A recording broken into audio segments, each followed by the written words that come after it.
Assalamualaikum warahmatullahi wabarakatuh. Bismillahirrahmanirrahim. Setiap kita tentu mempunyai prinsip atau sikap yang berbeda ketika disatukan atau digabungkan dengan orang lain.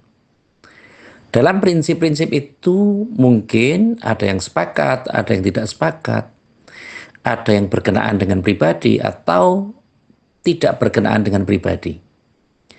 Hal ini tercermin bahwa memang kita dibina, dididik, dilahirkan di lingkungan yang heterogen atau di lingkungan yang tidak sama.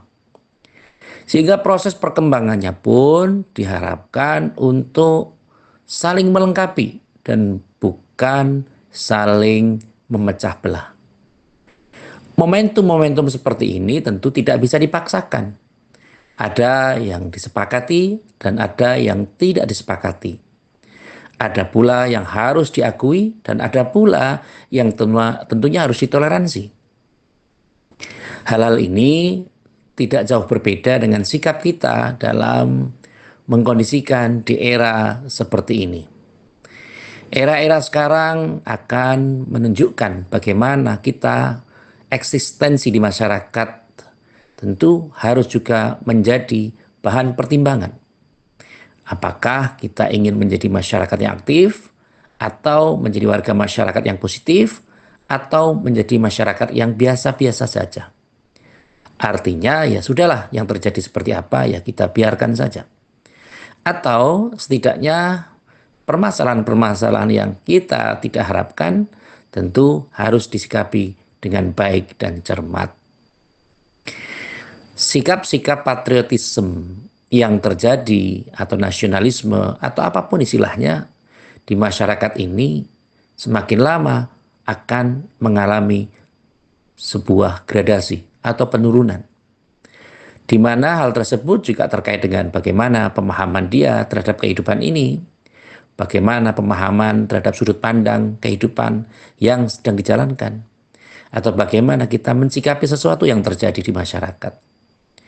Diakui atau tidak, peran serta secara mayoritas atau minoritas, atau bagaimana orang dekat dengan situasi-situasi yang menguntungkan atau yang tidak menguntungkan, tentu akan membantu sebuah kondisi yang berbeda. Terutama ketika kita berada saat ini menjelang peringatan Sumpah Pemuda. Tentu kita harus memahami. Mungkin teman-teman kita sekarang ini jarang yang hafal tentang isi dari Sumpah Pemuda. Mungkin teman-teman kita yang era seperti ini jarang yang hafal tentang isi dari pembukaan Undang-Undang Dasar 1945. Isi dari batang tubuh Undang-Undang Dasar 45 dan penjelasan dari Undang-Undang Dasar 45. Sebagaimana kalau kita tanyakan jumlah nabi dan rasul yang harus diketahui 25. Tapi menyebutkan 25 nabi dan rasul itu mungkin mereka akan tidak bisa dengan runtut atau bahkan mungkin hanya hafal beberapa. Kalau dispesifikan mungkin barang siapa yang mengerti tentang ulul azmi atau nabi-nabi atau nabi dan rasul yang mempunyai keistimewaan, ujian yang sangat berat.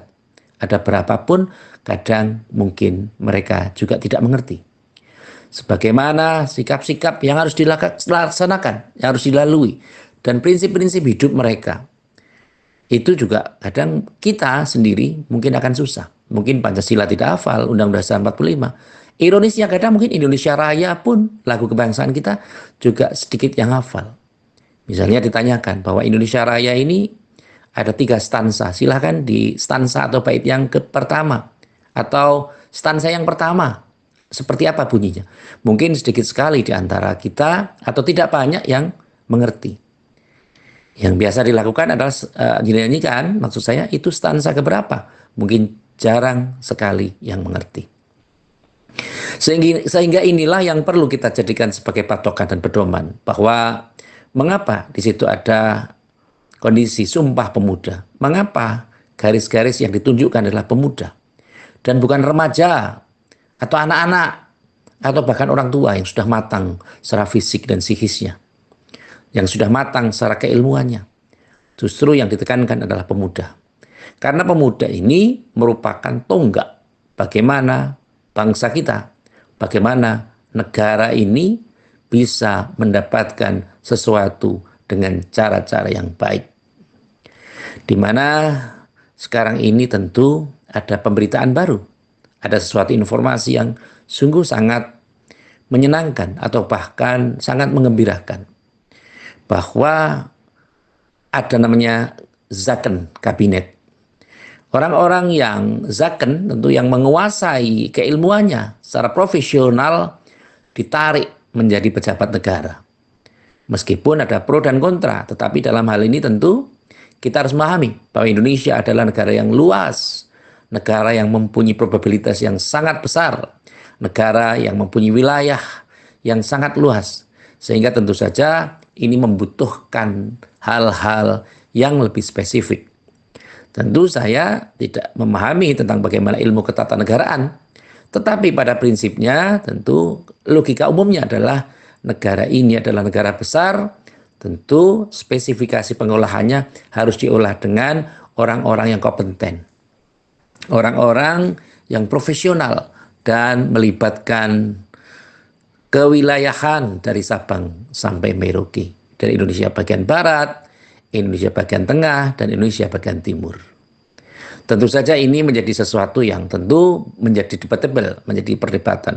Tapi apapun itu, bahwa Sumpah Pemuda ini diilhami dengan kecintaan terhadap negara kita.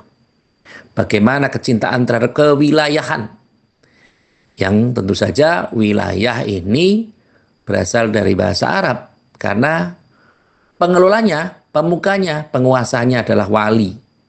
Wali dari kata aulia, maka wilayah kekuasaannya disebut sebagai wilayah.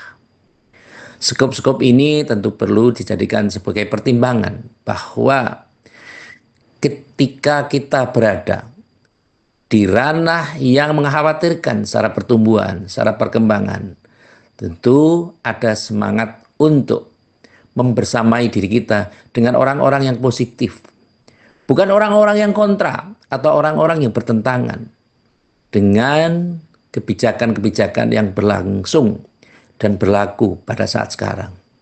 Tapi dibutuhkan orang-orang yang mampu bekerja sama dan mampu membangun diri. Bukan pencitraan, tetapi relevansi yang real yang ada di lingkungan kita.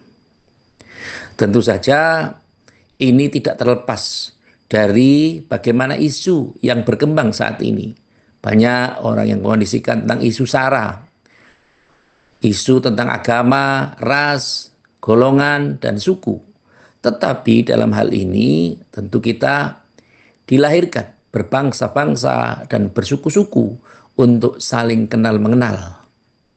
Tentu dalam hal ini menjelang peringatan Sumpah Pemuda ini kita berupaya dan baru harus berikhtiar bagaimana kita menyemangati diri kita untuk selalu bergerak, selalu berjuang, dan selalu berkarya secara pribadi atau secara golongan, tanpa harus terpengaruh dengan siapa atau bagaimana mensikapinya.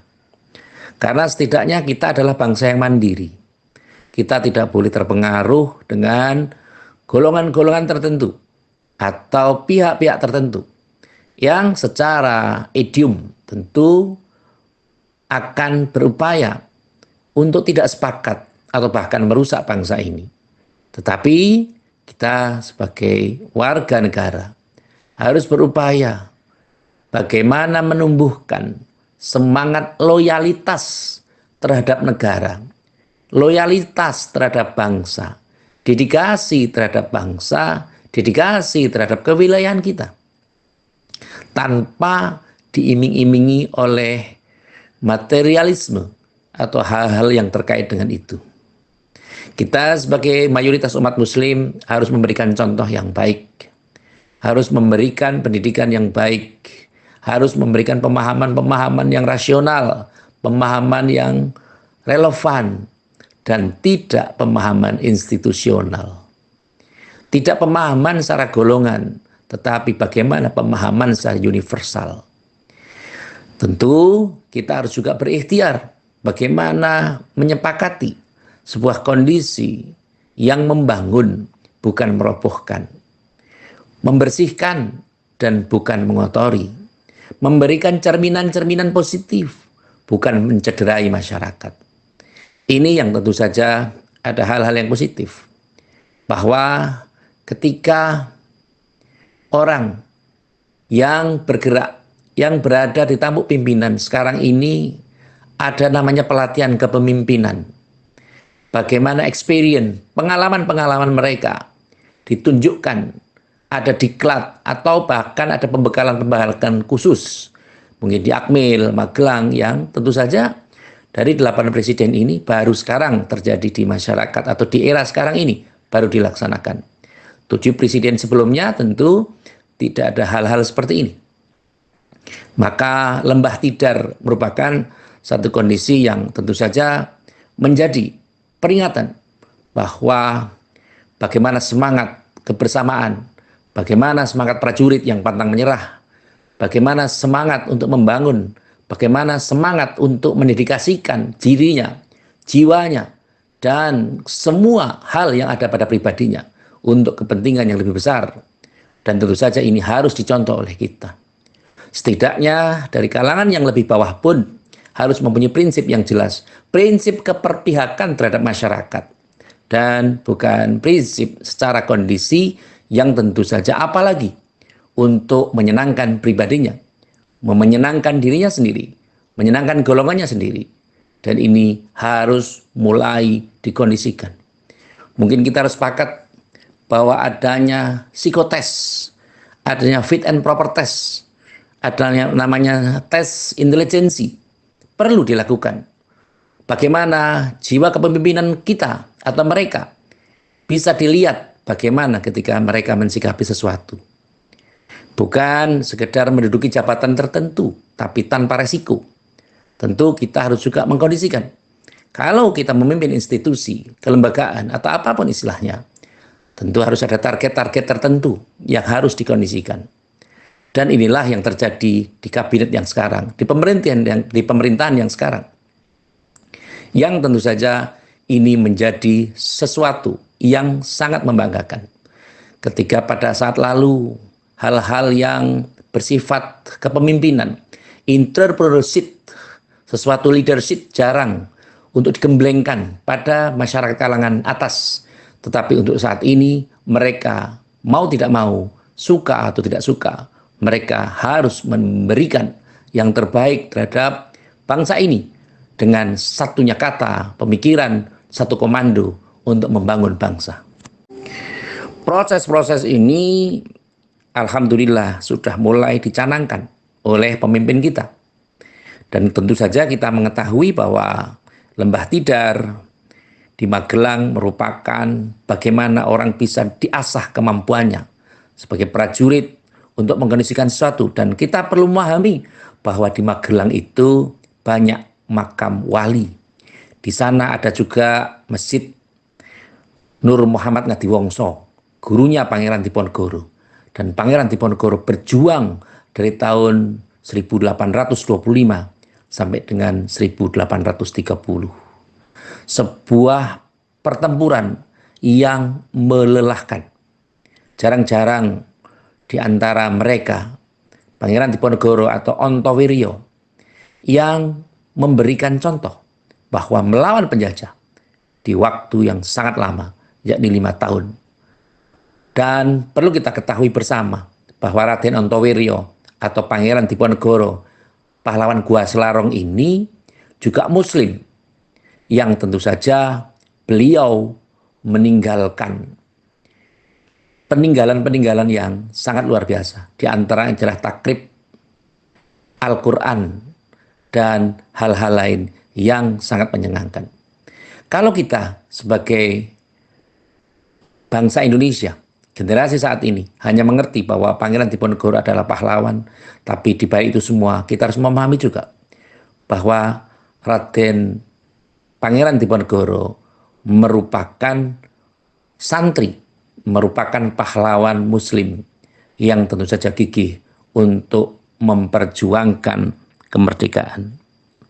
Sedikit yang mengerti bahwa nama panggilan Arab beliau adalah Raden Abdul Hamid Pangeran Diponegoro. Ini sejarah yang tidak boleh kita lupakan. Dan tonggak sejarahnya tentu berada di 28 Oktober, di mana ini sebagai Sumpah Pemuda, di mana pada saat zaman Majapahit dulu, Patih Gajah Mada juga bersumpah Tan Amukti Palapa. Di antara isinya adalah Satyaha Prabu, Dinong Paratidita, dan Hanyaken Musuh. Satyaha Prabu itu berarti setia kepada negara, setia kepada bangsa, setia kepada pemerintah. Hanyaken Musuh itu artinya bagaimana menyelamatkan negara dari musuh, melawan musuh yang ada. Maka tentu Majapahit sanggup mengkondisikan untuk menaklukkan Nusantara sebagai wilayah kewilayahan Majapahit, bahkan sampai Malaysia, sampai dengan Thailand dan Sri Lanka. Ini merupakan satu kondisi sebagian kecil daripada isi dari Tan Amukti Palapa atau Sumpah Palapa.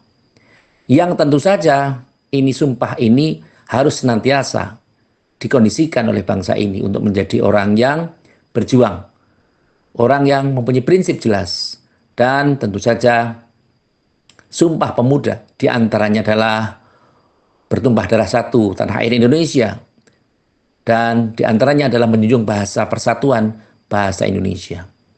Kita, bangsa Indonesia ini mempunyai ribuan suku bangsa, tapi bisa disatukan dalam satu bangsa, yakni bangsa Indonesia. Kita mempunyai lebih dari 1.500 bahasa, tetapi kita menggunakan bahasa persatuan, yakni bahasa Indonesia.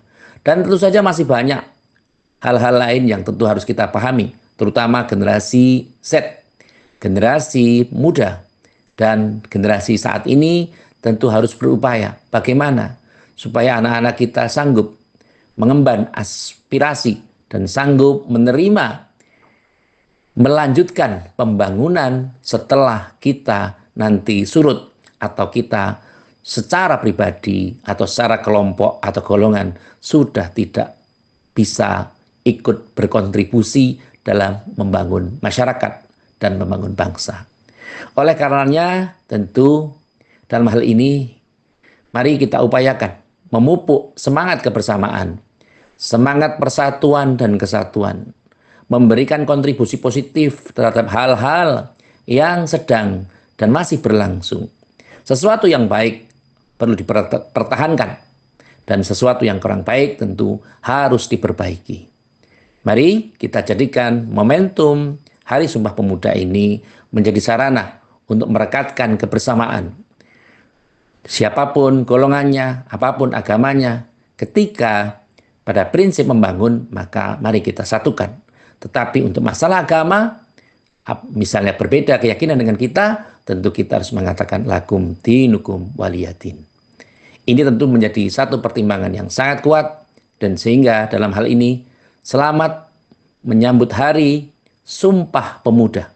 Semoga bangsa kita menjadi bangsa yang bermartabat, bangsa yang mempunyai nilai di mata bangsa lain, masyarakat yang mempunyai martabat, masyarakat yang mempunyai moralitas yang baik, masyarakat kalau misalnya jadi pemimpin adalah pemimpin yang mampu memberikan contoh terhadap orang-orang yang dipimpin. Sebagaimana ada istilah ing ngarsa sung tulodo, ing madya mangun karso, tut uri andayani. Yang terakhir, seperti biasa, mari kita saling mendoakan terhadap teman-teman kita yang mungkin saat ini dalam kondisi yang tidak baik-baik saja, secara kesehatan, secara ekonomi, dan seterusnya, secara jabatan barangkali, atau hal-hal lain. Mari kita tunjukkan semangat kebersamaan, kita saling mendoakan, semoga Allah Subhanahu wa taala memberikan kesejahteraan, memberikan kebaikan, dan memberikan solusi yang terbaik agar hidup kita bermanfaat fid dini wad dunya hatal akhirah. Amin Allahumma amin. Terima kasih kepada semua pihak yang telah membantu terselenggaranya acara ini, dan semoga acara ini bisa bermanfaat. Sekali lagi, terima kasih atas segala perhatian dan mohon maaf atas segala kekurangan. Saya akhiri, wallahul muwaffiq ila aqwamit thoriq. Wassalamualaikum warahmatullahi wabarakatuh.